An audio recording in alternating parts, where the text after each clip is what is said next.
Next is complications of non-valve surgery. This is the nightmare of all surgeons, glaucoma surgeons. And this difficult topic is going to be taken up by Dr. Ganesh Raman from RN.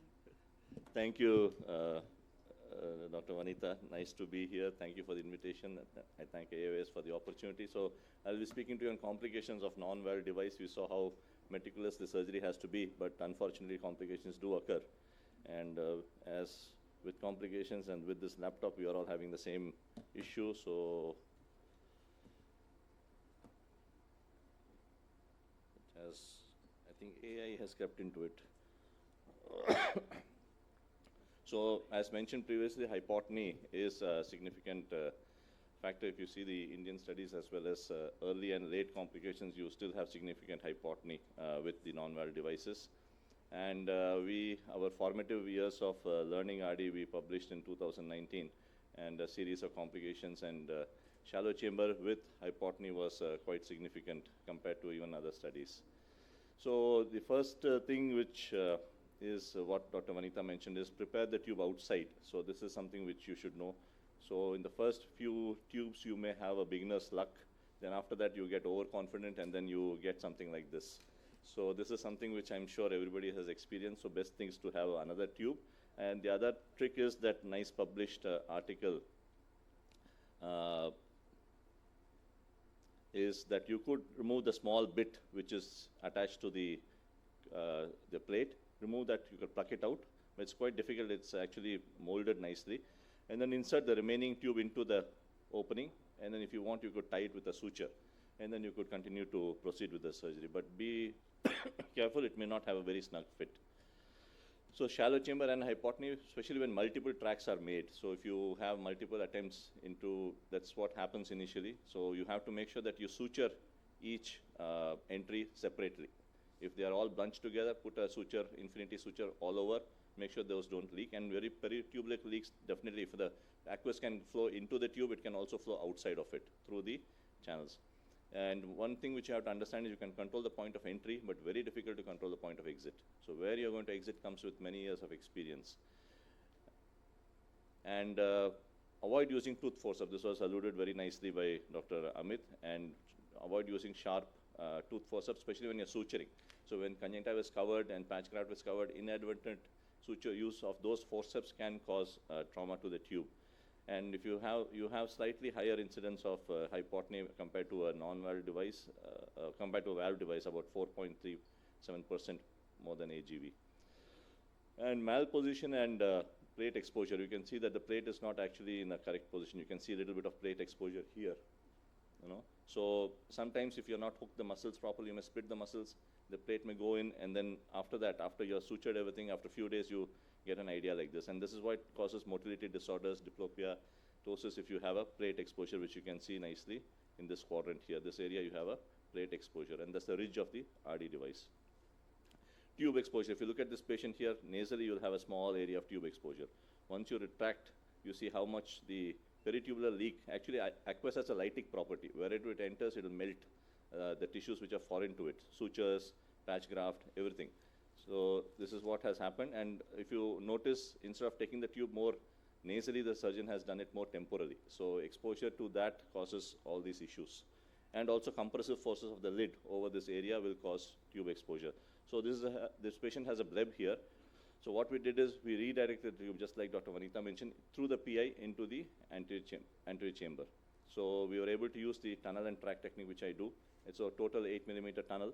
And then you have a patch graft still remaining there. We have not touched it. We are allowing to heal over it. So you have a nice epithelialization over the patch graft. You don't have to really remove it. So raised intraocular pressure leads on to hypertensive phase. You get that even in a non-valve device. So we use a 7-0 proline. Everybody has shown a 6-0 polygalactin suture, which opens in 48 days. We use 7-0, which opens in 28 days. And if it gets prolonged, it can lead to hypertensive phase. Dr. George Putran has mentioned that you have a hypertensive phase of about, Dr. Senthil, Sirisha Senthil mentioned 24%, which resolves over time.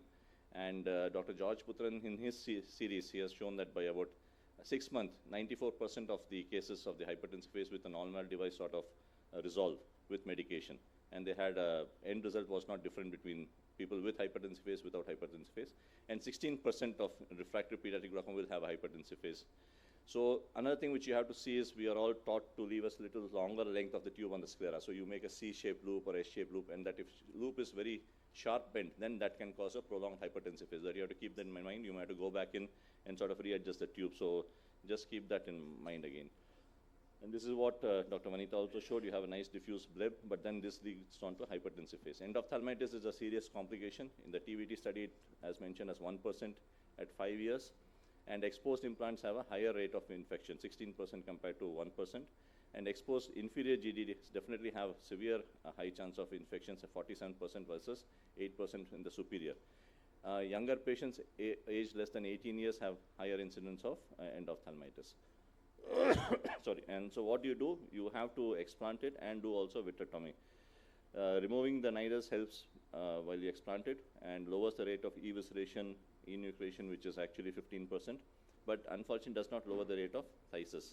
And general recommendation is to remove the implant and perform the vitrectomy, but unfortunately this does not lower the rate of phthisis bulbi. Tube to cornea touch. If you don't maintain the angle, which has been alluded previously by the previous speakers, you will have a tube to cornea tip touch, tube tip and cornea touch, and this can be seen very nicely in ASOCTs if you were to image them. So long tube is a boon. The reverberation which happens when your eyelids close and the intraocular pressure rises, that sort of blunts, it doesn't come very close to the cornea, and these are some of the examples of long tubes which we leave in the chamber as long as it doesn't come into the pupillary axis. Tube retraction has been alluded very nicely, and you have many mechanisms by which you can lengthen the tube. It's why it happens is because you leave a small tube tip in the anterior chamber and you see that gonioscopically, and the movement which you make is usually in formative years, it should not be left to right. If you make that left to right movement, you are increasing the tunnel. So the tendency is to make a left to right movement. That accommodates the tube if it were to retract. So that's why it causes retraction. So we immediately redo the surgery and insert the tube back into the anterior chamber. And ideally the tube should be like your extreme right image. It should be right in the sulcus, very close to the ciliary body, and you should be able to see it gonioscopically. It should be pretty long, but in this case, if you see, the tube is just behind the iris, and the iris is, the limb of the PI is blocking the tube tip. So the incidence is about 2 to 3%, and Dr. Pathak has published that in her publication. And suprachoroidal hemorrhage of the, I think this is the largest series of suprachoroidal hemorrhage published from India, Dr. George Puthran's work. So they had 7 patients out of 986 eyes which had suprachoroidal hemorrhage, 4 in pediatric and 3 in adult eyes. And the risk factors include hypotony, myopia, microcornea, microphthalmos, post-vitrectomy staphyloma eyes, and end result 3 patients had phthisis bulbi in those eyes which were pediatric cases. So coming to late complication, this is not uncommon. Dr. Vanita has already mentioned the first slide, hypotony, you have to live with it, and you have to rectify it, make sure it doesn't happen. And you can have that because of the lack of flow restriction. Late is about 3.5%. Be careful of metabolic syndrome patients, patients who have uncontrolled diabetes, uncontrolled hypertension, they're obese, and they also have compromised carotid circulation. So because of that, ocular flow, the aqueous humor production will not be constant. It will always fluctuate. So they won't have a constant, sometimes it will reduce the aqueous production. And be careful of our patients who have undergone cyclodiode photocoagulation. After that, hypotony is very severe in non-valve device. So if you have that, use a smaller plate or use a Paul implant or use something like a ACP, which has a smaller surface area. And eyes which have anti-segment abnormalities, they have a tendency to have hypotony. When the ligature opens up, like I said, 42 days for 70 and 42 days for 60 and 28 days for 70, the potential difference between the antechamber and the conjunctiva is huge. So few days before that, 1 or 2 days before that, we pump them with Dimox. Once the potential difference reduces, then the tube opening is not very dramatic, and that definitely reduces the rate of hypotony, number one, and reduces the prolongation of hypotony also. So a dramatic opening will cause severe hypotony and continue to prolong it. You can always reverse it by putting a intraluminal ripcord suture, as already been showed by the previous speaker. And if you have hypotony, you have secondary immediately corneal decompensation. So that's something which you have to be careful about. And this is what we are talking about. So you can see this aphakic patient who has got trauma, who has got a diode laser done already. We have kinked the tube with a 90 Prolene. So you put a 50 Prolene in the tube, put a 90 Prolene around it, kink it nicely, remove the 50 Prolene. So you're reducing the diameter, internal diameter by 3 from 30 to 50. You're reducing the 50% size of the tube lumen. So once you remove it, you can see that you have reduced the lumen size. So this is how you can prevent hypotony. You do it outside, it doesn't increase the dimensions of the tube. It goes in through the tunnel and track very smoothly. So this is again a patient who is aphakic and, pseudophakic, but pediatric childhood cataract surgery has been done. And you could do this bringing the tube outside through the sutures which you see here. We have made an incision in the cornea, brought it out, kinked the tube and put it back in. And he's got 2 ligages, something like that. So you could use a 902 to ligate the lumen size also. And this is another cataract. You have a significant increase in cataract, especially if you have anti-segment abnormalities. This is eye syndrome, who develop cataract after tube implantation. Inflammation, something which few publications have talked about. So incidence about 0.6 to 4.4%. Pediatric, you have higher incidence. Patients present with a lot of symptoms. And people who are vulnerable, mentally challenged patients, children, caregivers is different from an escorting person. So bioavailability of topical steroids is questionable. The main issue in these eyes is in bad pseudophakic eyes which you have a bad pseudophakia and you have access to the vitreous cavity, you have a high chances of inflammation, ongoing inflammation. These patients will present with multiple pigments on the intraocular lens. We have 3 or 4 patients like that. You have to constantly keep them on steroids. And this patient had something like that. So this is another patient who has, you can see bad pseudophakia. You can see the lens edge actually here, very close to the pupil margin. And you have access to the vitreous cavity, and she presents with inflammation recurrently. So these are eyes.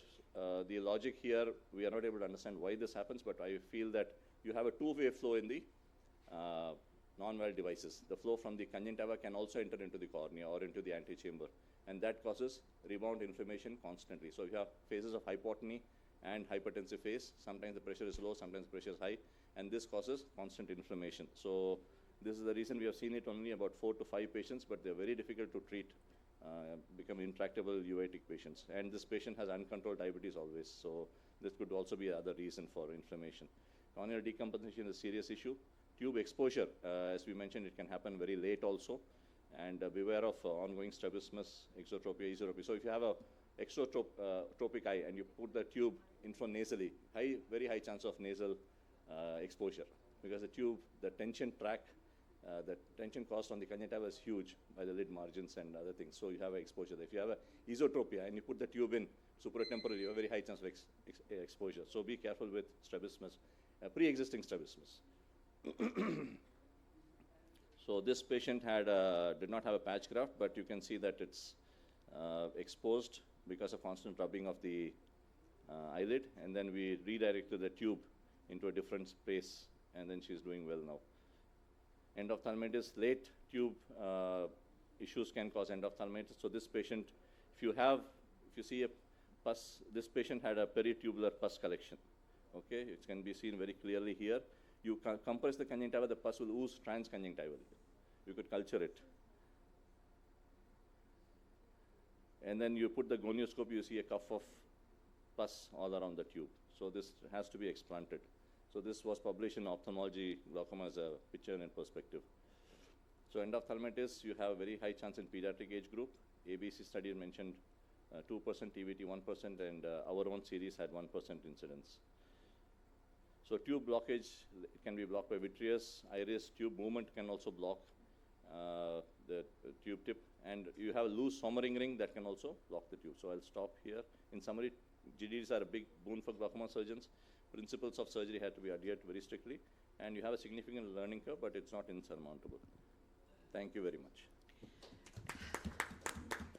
Thank you so much, Ganesh. That was, whirlwind, but it did cover everything. And, one has to be aware of complications that can happen with tubes, to be prepared.